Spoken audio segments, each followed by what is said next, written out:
नमस्कार दोस्तों, डेट है आज की 9 जून 2022 और स्वागत है आपका एडिटोरियल डिस्कशन में। आज 3 इश्यूज हम डिस्कस करेंगे, एक हिंदू का, बाकी 2 अलग अलग न्यूज़पेपर से। सबसे पहले हम आर्टिकल डिस्कस करेंगे जुडिशियल अकाउंटेबिलिटी से संबंधित, दूसरा आर्टिकल हम डिस्कस करेंगे यूनिफॉर्म सिविल कोड से संबंधित, और तीसरा आर्टिकल हम डिस्कस करेंगे सिविल सर्विसेज से संबंधित। तो आज ज़्यादातर आर्टिकल्स जीएस पेपर 2 से संबंधित हैं। चलिए डिस्कशन स्टार्ट करते हैं। First important article judicial accountability से संबंधित है। आप जीएस पेपर सेकंड के इस टॉपिक से आर्टिकल को रिलेट कर सकते हो। क्या कंटेस्ट है? हाल ही में उड़ीसा की हाईकोर्ट ने 2021 के लिए अपनी एनुअल परफॉर्मेंस रिपोर्ट जारी की। मतलब इस रिपोर्ट में बताया कि 2021 में कितने केसेस उन्होंने एड्रेस किए, जब साल स्टार्ट हुआ तो कितने केसेस पेंडिंग थे, और जब खत्म हुआ तो कितने केसेस पेंडिंग हैं, डिले हुई तो क्यों हुई। ये सारी जानकारी उड़ीसा हाईकोर्ट ने अपनी इस एनुअल परफॉर्मेंस रिपोर्ट में दी है। ये अपने आप में देखो काफ़ी रेयर है, क्योंकि अक्सर आपने देखा होगा जो वेरियस डिपार्टमेंट्स या फिर मिनिस्ट्रीज हैं, जैसे ministry of health, ministry of education, DOPT, even UPSC, ये तो अपनी एनुअल रिपोर्ट जारी करते हैं बताने के लिए कि हमने एक साल में क्या किया। लेकिन सुप्रीम कोर्ट, हाई कोर्ट, ये सब अपनी एनुअल रिपोर्ट बहुत रेयरली जारी करते हैं, लेकिन करनी चाहिए। उड़ीसा हाईकोर्ट ने सही शुरुआत की है और आगे जाके दूसरी हाईकोर्ट्स भी यही चीज अपना सकते हैं। इस एनुअल परफॉर्मेंस रिपोर्ट में एक चैप्टर है इंट्रोस्पेक्शन एंड चैलेंजेस। इस चैप्टर में कहा जाता है किसी भी इंस्टीट्यूशन को इंट्रोस्पेक्शन करना जरूरी है, ताकि आगे जाके वो इंस्टीट्यूशन अपनी एफिशिएंसी को और ज्यादा इंप्रूव कर सके और जो कमियां हैं उन्हें एड्रेस कर सके। अब चूंकि देखो एनुअल रिपोर्ट है, सब कुछ पता है जनता को, तो जनता ज्यादा बेहतर ढंग से उड़ीसा हाईकोर्ट के कामकाज की स्क्रूटिनाइजेशन कर सकती है, यानी उड़ीसा हाईकोर्ट के कामकाज की छानबीन कर सकती है।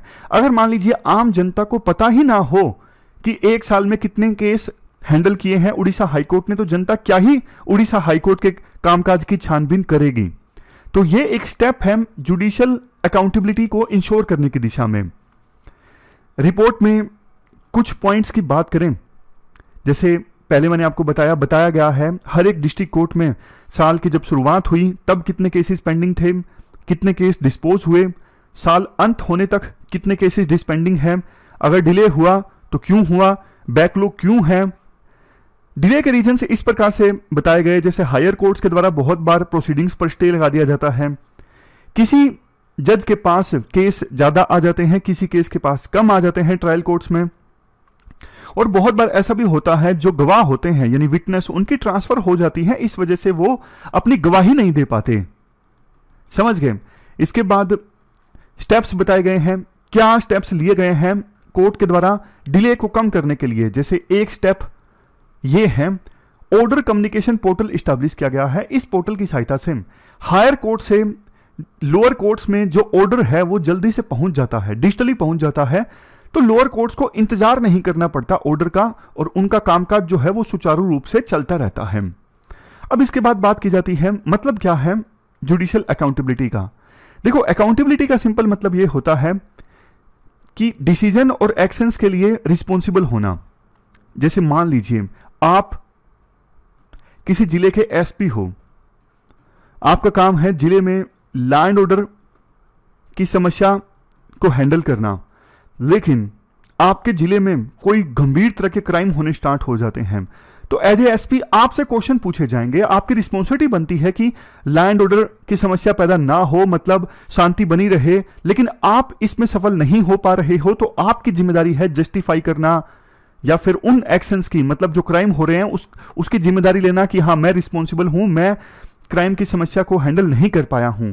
तो उसी प्रकार से जुडिशरी का काम है कि उनके सामने जो केसेस आते हैं उनको एड्रेस करना, लेकिन अगर वो नहीं कर पाते हैं तो वो रिस्पॉन्सिबिलिटी लें, क्यों नहीं कर पाए हैं।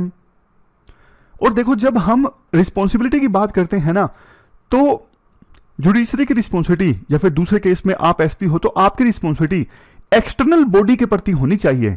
ऐसा नहीं कि आप एसपी हो और आपकी रिस्पॉन्सिबिलिटी डीएसपी के प्रति है फिर तो गलत हो जाएगा ना। तो सेम केस में जुडिशरी की अकाउंटेबिलिटी जुडिशरी के प्रति नहीं हो सकती। किसी दूसरी एजेंसी के प्रति होनी चाहिए।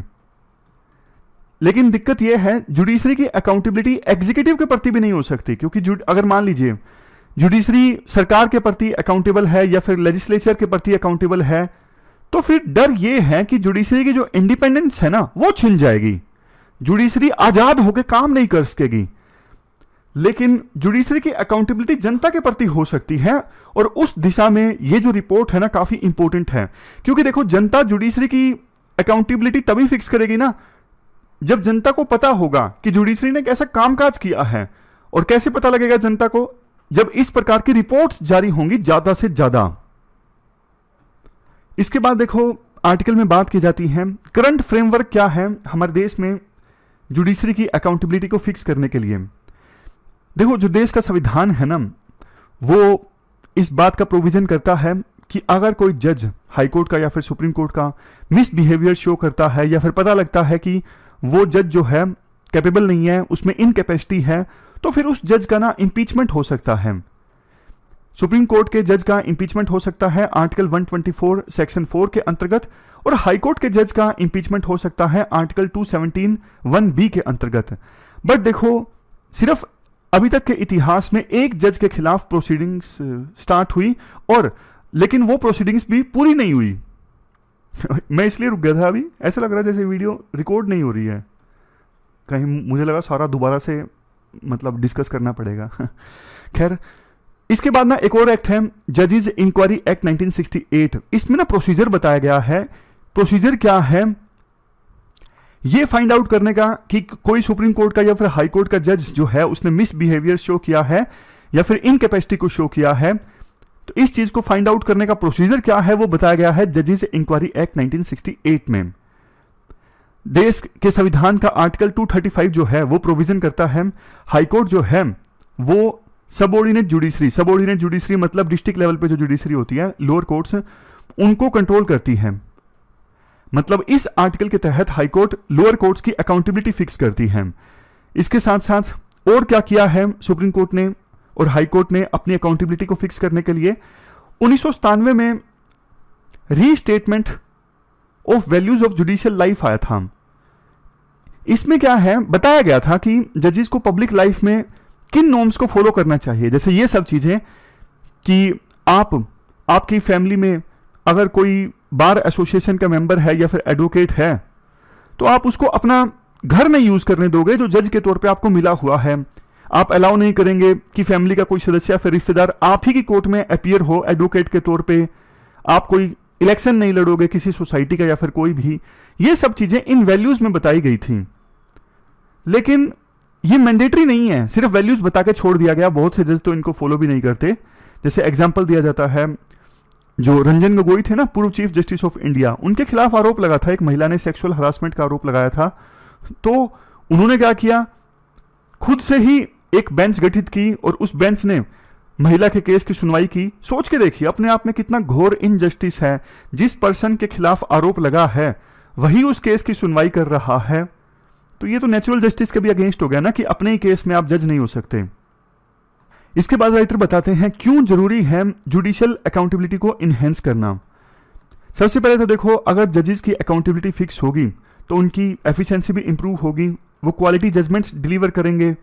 अदरवाइज तो कई बार जजेस जो हैं काफ़ी शॉकिंग जजमेंट्स देते हैं। जैसे बॉम्बे हाई कोर्ट के एक जज ने जजमेंट दी थी कि अगर स्किन टू स्किन कॉन्टैक्ट नहीं हुआ है और कोई पर्सन एक बच्चे को पकड़ लेता है, जकड़ लेता है सेक्सुअल इंटेंशंस के साथ, तो इसे पोक्सो एक्ट के तहत अपराध नहीं माना जाएगा। ये जजमेंट काफ़ी ज़्यादा शॉकिंग थी, काफ़ी कंट्रोवर्सी भी जनरेट हुई थी। नेक्स्ट, अगर देखो अकाउंटेबिलिटी फिक्स होगी जजेस की तो जनता का जो ट्रस्ट है वो और ज़्यादा इंक्रीज होगा जुडिशरी में। इसके बाद नेक्स्ट पॉइंट, अभी देखो कोर्ट्स जो हैं बहुत कम रिवील करती हैं आरटीआई के तहत भी। जैसे बॉम्बे हाई कोर्ट ने हाल ही में एक रूलिंग दी कि एडमिनिस्ट्रेटिव मैटर्स पर, जैसे कोर्ट आपस में कौन से जजेस को अपॉइंट कर रही हैं, कौन सा केस किसको जा रहा है, ये कोर्ट्स के कामकाज के एडमिनिस्ट्रेशन संबंधित मैटर्स होते हैं। तो इन मैटर्स पर फाइल्स पर जो नोटिंग्स होती हैं, जैसे जज ने कुछ लिख के दे दिया, रजिस्ट्रार ने कुछ लिख के दे दिया, उनको रिवील करने की आवश्यकता नहीं है जनता के सामने आरटीआई के तहत, ऐसी रूलिंग दी, तो ये तो ट्रांसपेरेंसी के अगेंस्ट हो गया ना। नेक्स्ट पॉइंट देखो, जैसे एग्जीक्यूटिव को एक ऑब्लिगेशन है कि वो अपनी एनुअल परफॉर्मेंस रिपोर्ट तैयार करें, अभी जुडिशरी को कोई भी ऑब्लिगेशन नहीं है कि उनको कोई रिपोर्ट जनता को दिखानी है या फिर पार्लियामेंट या फिर स्टेट लेजिस्लेचर को दिखानी है। तो कुछ ही जो हाई कोर्ट्स हैं उन्होंने पिछले 2 सालों में अपनी जो रिपोर्ट है वो जारी की है, जैसे high court of Madras, Himachal Pradesh और त्रिपुरा।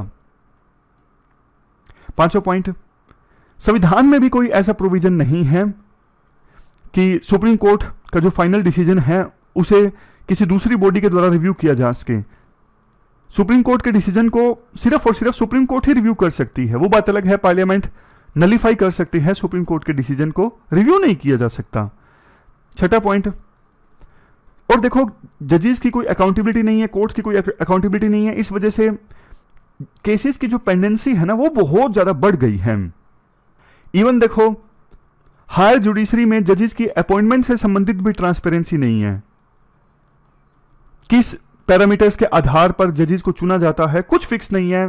कोलिजियम में जो जज होते हैं उन्हीं की चलती है, वो किसी को भी, मतलब ऐसा तो नहीं किसी को भी, लेकिन कई बार सीनियरिटी को बाईपास करके किसी जज को एलिवेट कर देते हैं हाई कोर्ट में या फिर सुप्रीम कोर्ट के, लेकिन जवाब नहीं देते कि दूसरे जजेस को हमने क्यों छोड़ दिया। लास्ट में राइटर कुछ सजेशंस भी देते हैं क्या स्टेप्स उठाने चाहिए जुडिशरी की अकाउंटेबिलिटी को फिक्स करने के लिए। सबसे पहले पार्लियामेंट का एक कानून की सहायता से ये मैंडेटरी बनाया जाए कि जो सुप्रीम कोर्ट और हाई कोर्ट्स हैं अपनी एनुअल परफॉर्मेंस रिपोर्ट जारी करें, मतलब उनके लिए ये कंपल्सन होनी चाहिए ना कि मर्जी।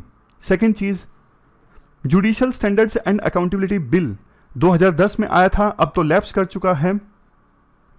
जैसा कि एक लॉ कमीशन के फॉर्मर चेयरमैन ने कहा था, पुराने बिल में जो कमियां थी ना, जैसे पुराने बिल को लेकर कंसर्न ये था एग्जीक्यूटिव और लेजिस्लेचर का जो कंट्रोल है जुडिशरी पर इंक्रीज करने का प्रोविजन था उसमें, तो ऐसी चीजों को अवॉइड किया जाए जिससे जुडिशरी की जो अकाउंटेबिलिटी है वो मतलब देखो जुडिशियल अकाउंटेबिलिटी ऐसे नहीं फिक्स करनी है कि जुडिशरी की जो इंडिपेंडेंस है उसको कोई नुकसान पहुंचे।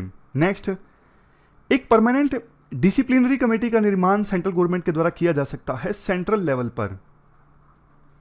ये जो कमेटी है ना, ये अगर मान लीजिए किसी भी जज के खिलाफ आरोप लगता है तो वो मैटर इस कमेटी के पास जा सकता है और कमेटी फिर फर्दर कोर्स ऑफ एक्शन बता सकती है कि क्या होगा।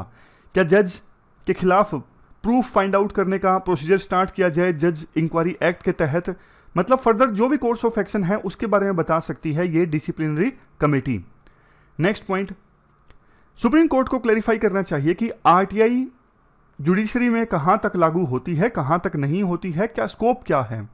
नेक्स्ट, जुडिशरी को देखो लोकपाल के पद के अंदर भी लाया जा सकता है, लोकपाल तो इंडिपेंडेंट है ना, तो अगर मान लीजिए जुडिशरी की ये शिकायत है कि हमें एक्सेसिव एग्जीक्यूटिव और लेजिस्लेचर के कंट्रोल में नहीं आना है, जो कि सही भी है, तो लोकपाल के अंदर वो आ सकते हैं।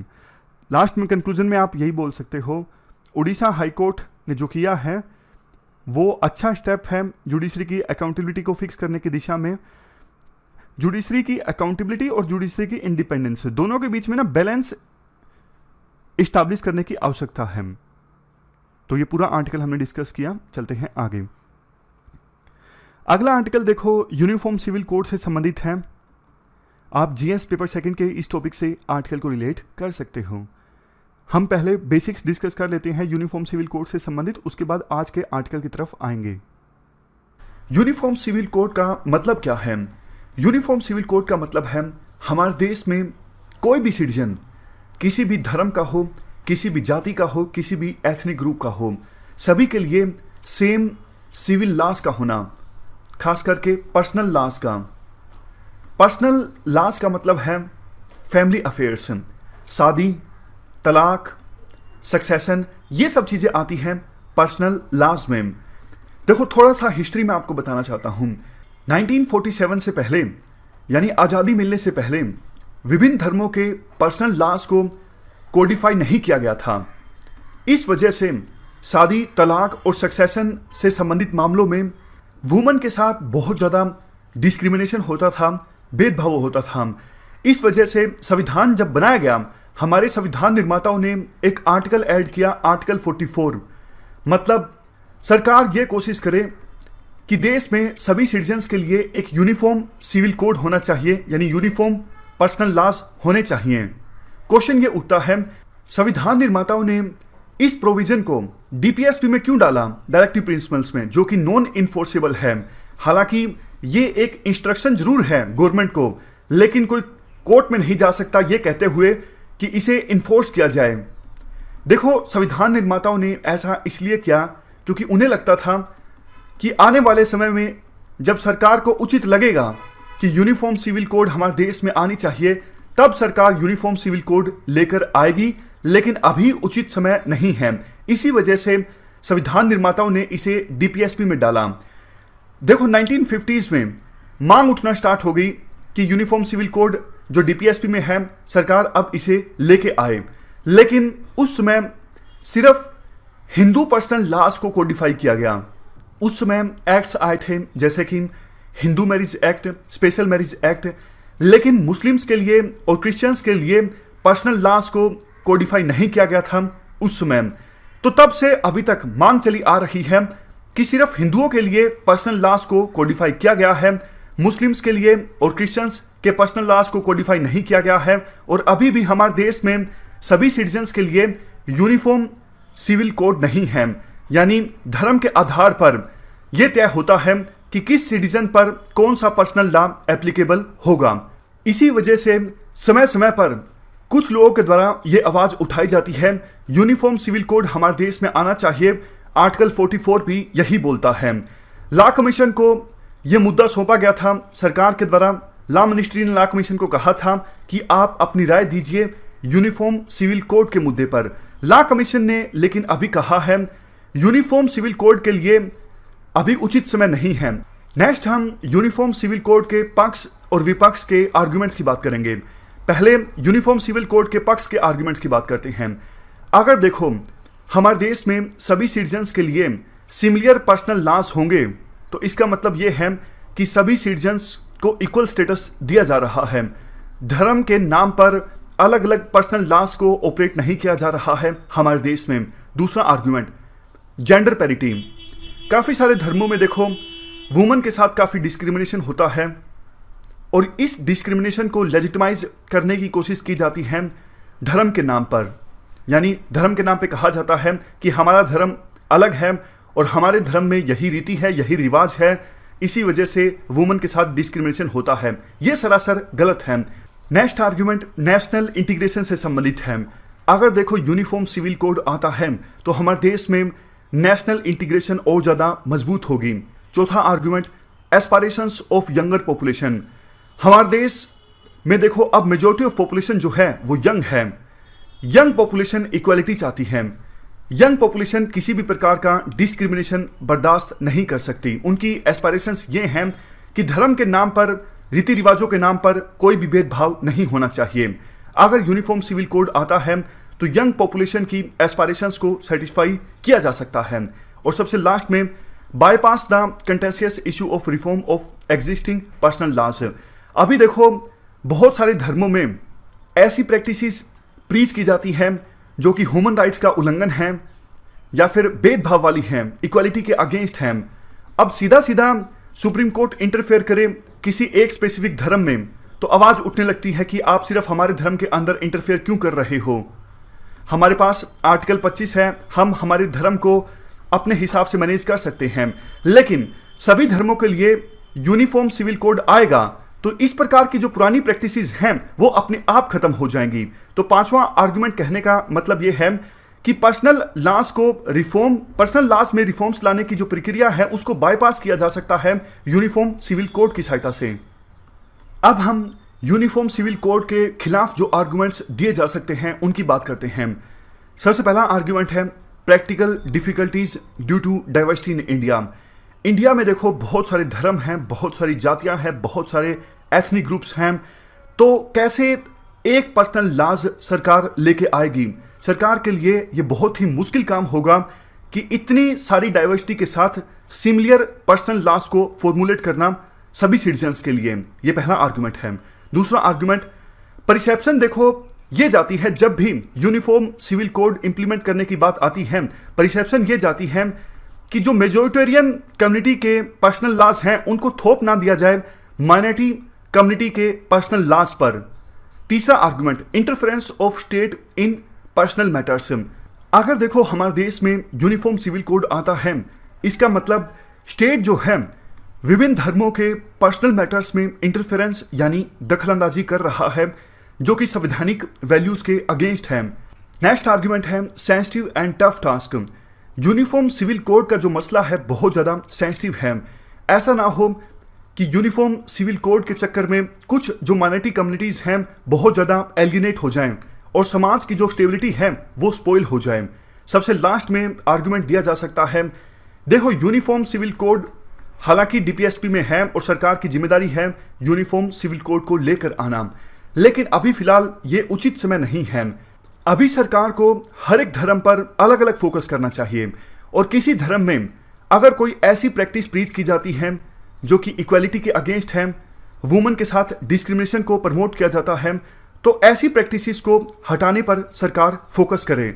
ऐसा नहीं कि सबके लिए सिमिलर प्रैक्टिस हो। बेशक देखो हर एक धर्म के लिए अलग पर्सनल लॉज हों, लेकिन इक्वालिटी होनी चाहिए, डिस्क्रिमिनेशन नहीं होना चाहिए, फंडामेंटल राइट्स का उल्लंघन नहीं होना चाहिए। और सरकार ऐसा कर भी रही है। सरकार में देखो जुडिशरी भी आती है। जुडिशरी अब जुडिशरी ने अभी ट्रिपल तलाक के इशू पर वर्डिक्ट दिया, तो ये एक प्रकार से कोशिश है मुस्लिम महिलाओं के साथ जो डिस्क्रिमिनेशन होता है, उनके फंडामेंटल राइट्स का वायलेशन होता है, उसे खत्म करने की। इवन पोलीगैमी, बहुविवाह, वो भी केस जो है अब सुप्रीम कोर्ट के पास पेंडिंग है, उस पर भी जल्द ही फैसला आ सकता है। उसी प्रकार से देखो हिंदू धर्म में भी कुछ गलत होता है, तो उन मसलों पर सुप्रीम कोर्ट या फिर सरकार रिफॉर्म्स लेकर आए। यूनिवर्सल प्रिंसिपल्स अप्लाई करे सरकार सभी धर्मों में, इक्वालिटी, ह्यूमन राइट्स, ये जो प्रिंसिपल्स हैं वो सभी धर्मों के पर्सनल लॉज में एप्लीकेबल होने चाहिए। अगर ऐसा होता है तो धीरे धीरे अपने आप एक ऐसी स्टेज आ जाएगी जब यूनिफॉर्म सिविल कोड को आसानी से इंप्लीमेंट किया जा सकेगा। लेकिन देखो इसके साथ साथ विभिन्न धर्मों की कम्युनिटीज को काम करना होगा, एक संवेदनशीलता भी फैलानी होगी, ताकि अपने आप से ही विभिन्न कम्युनिटीज कदम उठाएं और कम्युनिटी के अंदर वुमेन के साथ कुछ अगर गलत डिस्क्रिमिनेशन होता है या फिर जेंडर इक्वलिटी के अगेंस्ट जाके कोई काम होता है तो उसे धर्म के नाम पर लेजिटिमाइज ना किया जाए, ऐसी प्रैक्टिसेस को खत्म किया जाए कम्युनिटीज के द्वारा अपने आप से। तो ये हमने पूरा आर्टिकल डिस्कस किया यूनिफॉर्म सिविल कोड के बारे में। लॉ कमीशन के द्वारा देखो ये बोला गया अभी उचित समय नहीं है यूनिफॉर्म सिविल कोड के लिए, लेकिन फैमिली लॉज में काफ़ी सारे रिफॉर्म्स सजेस्ट किए गए हैं लॉ कमीशन के द्वारा। फॉर एग्जाम्पल अभी देखो मैन के लिए शादी के लिए जो मिनिमम एज है वो है 21 और वुमेन के लिए है 18। लॉ कमीशन के द्वारा कहा गया कि देखो ये पुरानी दकियानूसी सोच है, ये स्टीरियोटाइप है कि मैन की जो एज है शादी करते वक्त वुमेन से बड़ी होनी चाहिए। इस वजह से मिनिमम एज मैन की शादी के लिए 21 और महिलाओं के लिए 18, ये गलत है। दोनों के लिए इक्वल एज होनी चाहिए 18-18। दूसरा सजेशन लॉ कमीशन के द्वारा फैमिली लॉ से संबंधित ये दिया गया, तलाक के बाद पति पत्नी के बीच प्रॉपर्टी आधी आधी डिवाइड हो, यानी इक्वली डिवाइड हो। Next point of recommendation law commission के द्वारा देखो कहा गया अभी डाइवोर्स लेने के लिए यानी तलाक लेने के लिए एक बेस ये भी हो सकता है कि अगर पति या फिर पत्नी को गंभीर बीमारी है तो उसके बाद पति या पत्नी के द्वारा बोला जा सकता है देखो मेरे स्पाउस को गंभीर बीमारी है और इसीलिए मुझे तलाक चाहिए इनसे। लेकिन लॉ कमीशन ने कहा अगर देखो डिजीज क्यूरेबल है, जिसका इलाज हो सकता है या फिर जिसे कंट्रोल किया जा सकता है, तो उस बीमारी के लिए ये एक ग्राउंड नहीं होना चाहिए तलाक लेने के लिए।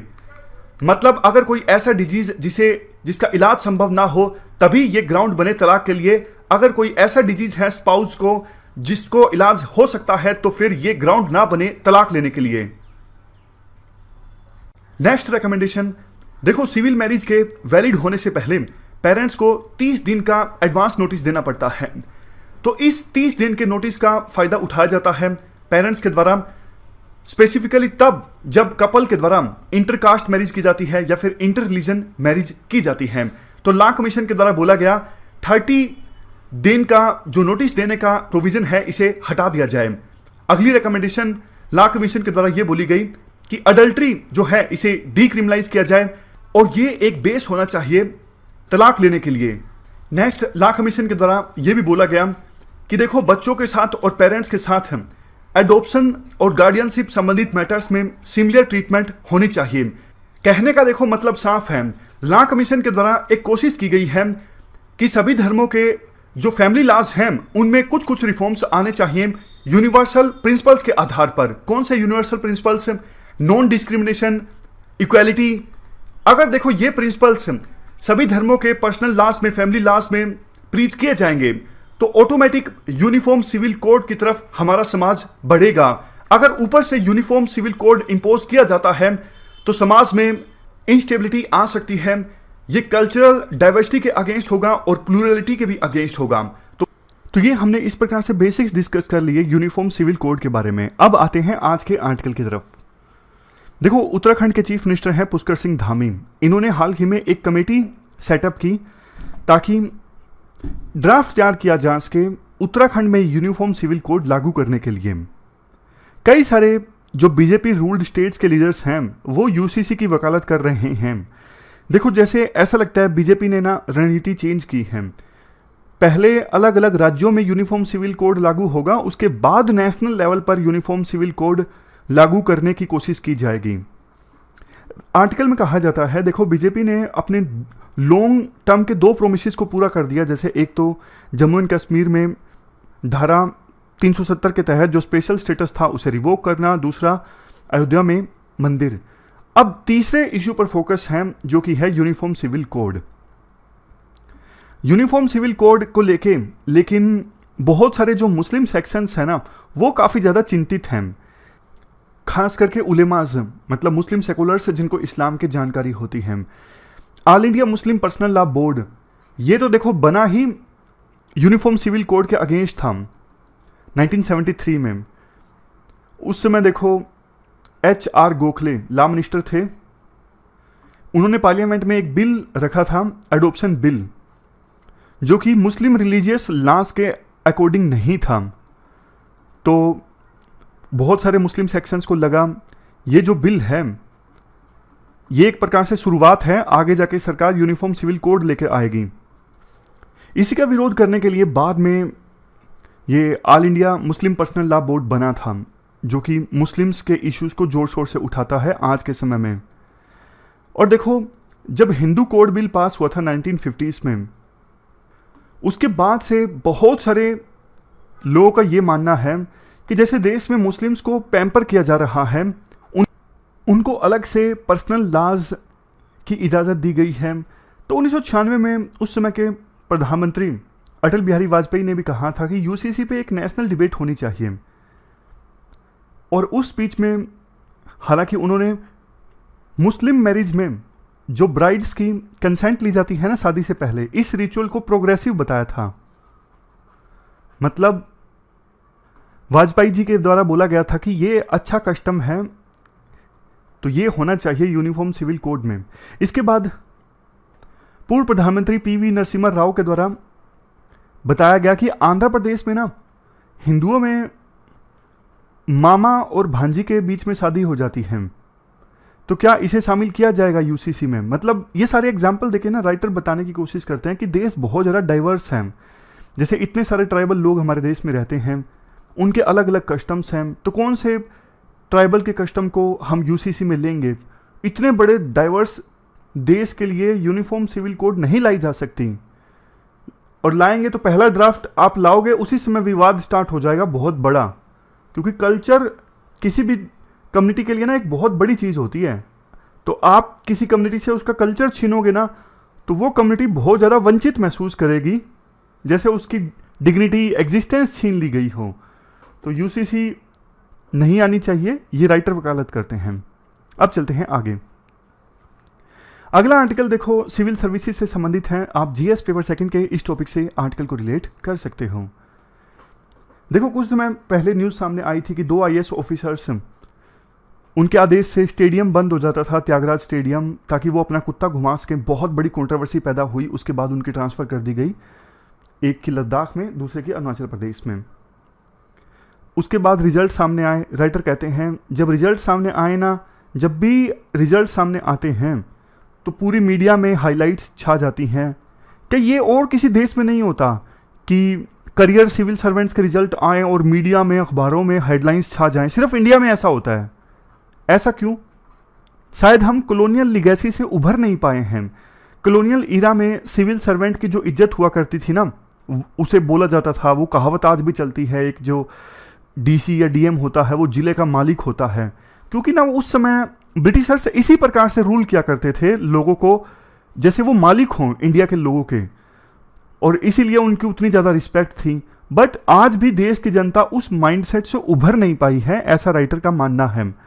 वो बोलते हैं इंडियन एडमिनिस्ट्रेटिव सर्विस को क्रिएट किया गया था संविधान के आर्टिकल 312 सेक्शन 2 के तहत, और पार्ट है 14वां, और एक्ट का नाम है ऑल इंडिया सर्विसेज एक्ट 1951। ये जो है ऑल इंडिया सर्विसेज देश की एडमिनिस्ट्रेटिव मशीनरी का एक प्रकार से रीढ़ की हड्डी है। पूरी जो एडमिनिस्ट्रेटिव मशीनरी है वो सिविल सर्वेंट्स के इर्द गिर्द घूमती है।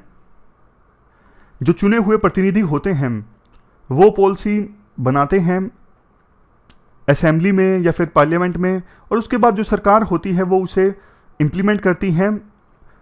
आदेश दिया जाता है, फाइनली मतलब आदेश दिया जाता है किसको? सिविल सर्वेंट्स को, कि वो इसे इम्प्लीमेंट करें। जो पॉलिटिशियंस हैं उनकी जॉब फिक्स नहीं है, हर 5 साल बाद या फिर उससे पहले इलेक्शन हो सकता है, लेकिन सिविल सर्वेंट्स की जो जॉब है वो आप कह सकते हो फिक्स है। मतलब उनको आसानी से हटाया नहीं जा सकता। बेशक एक्शन लिया जा सकता है लेकिन बहुत रेयरली एक्शन लिया जाता है, डिसिप्लिनरी एक्शन। जैसे इन केसेस में मानिए जब जो 2 दिल्ली में सिविल सर्वेंट्स थे उन्होंने इतनी बड़ी गलती की, ज़्यादा ज़्यादा क्या हुआ, उनका ट्रांसफ़र हुआ। तो ये जो चीज़ है ना कि उनको एक्शन का डर नहीं है, उनको लगता है हमारा क्या होगा, ज़रा ज़रा ट्रांसफ़र हो जाएगा। प्रमोशन भी जो है वो मेरिट के बेसिस पे नहीं होती है, उम्र के हिसाब से होती है कि हाँ जैसे जैसे उम्र बढ़ेगी प्रमोशन भी होती जाएगी। तो उनको ना मतलब कोई हटा नहीं सकता सर्विस से, प्रमोशन भी अपने आप हो जाएगा। तो आप बताइए काम करने का इंसेंटिव क्या है? जो इंसेंटिव प्रिपरेशन के दौरान होता है ना कि समाज के लिए कुछ करना है, वो इंसेंटिव धीरे धीरे कम हो जाता है। कोई प्रमोशन का इंसेंटिव नहीं, किसी चीज़ का इंसेंटिव नहीं, तो फिर वो काम करते ही नहीं है। ये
तभी हाल फिलहाल में काफ़ी सारे आर्टिकल्स आए हैं, क्या स्टील फ्रेम जिसे कहा गया सिविल सर्विसेज, उनको अब जंग लग चुका है। और देखो सिविल सर्विसेज के पीछे जनता इसलिए भी भागती है, एक तो इसमें मेरिट बेस्ड सिलेक्शन होता है, पॉलिटिक्स में कोई यूथ जाना चाहे आसान नहीं है, नेपोटिज्म काफ़ी ज़्यादा है, बट सिविल सर्विसेज में नेपोटिज्म नहीं है, मेरिट बेस्ड सिलेक्शन होता है। कुछ भी आरोप लगे लेकिन ओवरऑल यूपीएससी का जो सिलेक्शन क्राइटेरिया है वो मेरिट के आधार पर होता है। प्रोसीजर में आप कमियां बता सकते हो कि इंटरव्यू सब्जेक्टिव है, लेकिन धांधलेबाजी हो उसके चांसेस बहुत कम हैं। और जॉब सिक्योरिटी है, ये दो रीजंस है जिसकी वजह से जनता पॉलिटिक्स के बजाय ब्यूरोक्रेसी में आना चाहती है। बट देखो दिखते ये हैं, एक तो एक ही एग्जाम के बेस पे आप आईएएस भी सिलेक्ट कर लेते हो, आईपीएस भी सिलेक्ट कर लेते हो, आगे जाके उनको ट्रेनिंग देते हो। अगर आप पहले से ही कुछ क्वालिफिकेशन निश्चित कर दो, कुछ कोर्स बना दो, तो आपको एक्सपर्ट कैंडिडेट्स मिलेंगे आगे आगे सर्विस में। जैसे जिसको आईआर की नॉलेज है वो आईआर का स्पेशल टेस्ट दे फॉरेन सर्विस में जाने के लिए, इस प्रकार से आप प्रोविजन कर सकते हो। और परमानेंस की दिक्कत है, जॉब सिक्योरिटी की दिक्कत है, ये तो मैंने आपको बताया ही। लेटरल एंट्री की सरकार ने कोशिश की है लेकिन वो कोशिशें अभी तक सफल साबित नहीं हुई हैं। अगर लेटरल एंट्रेंट आते भी हैं सिविल सर्वेंट बन के सरकार में, तो उनके लिए कामकाज इतना आसान नहीं होता। लास्ट में राइटर कुछ सजेशंस देते हैं। सिविल सर्वेंट को आप बाकी प्रोफेशनल्स के बराबर रखो। दूसरा, सिलेक्शन क्राइटेरिया को और ज़्यादा आप वाइड कर दो, यानी एक ही एग्ज़ाम के बेस पर आप किसी को सेक्रेटरी, जॉइंट सेक्रेटरी ये सब नहीं बना सकते। कुछ और भी क्राइटेरिया होना चाहिए, कैपेबिलिटी भी देखो और कॉम्पिटेंसी भी चेक करो। जो परमानेंसी आप रिमूव कर दो ताकि सिविल सर्वेंट भी ठीक से काम करें, उनको ये ना रहे कि हमारी जॉब तो परमानेंट है, हमें कोई हटा ही नहीं सकता। तो अगर देखो 21वीं शताब्दी में भारत को आगे लेके जाना है ना, तो सिविल सर्विसेज में इंप्रूवमेंट लानी होगी, तभी देश आगे बढ़ सकता है, ऐसा राइटर का मानना है। तो ये थी हमारी आज की डिस्कशन। फिलहाल इस डिस्कशन में इतना ही है, 3 इश्यूज़ को हमने डिटेल से डिस्कस किया। Thank you very much for discussion.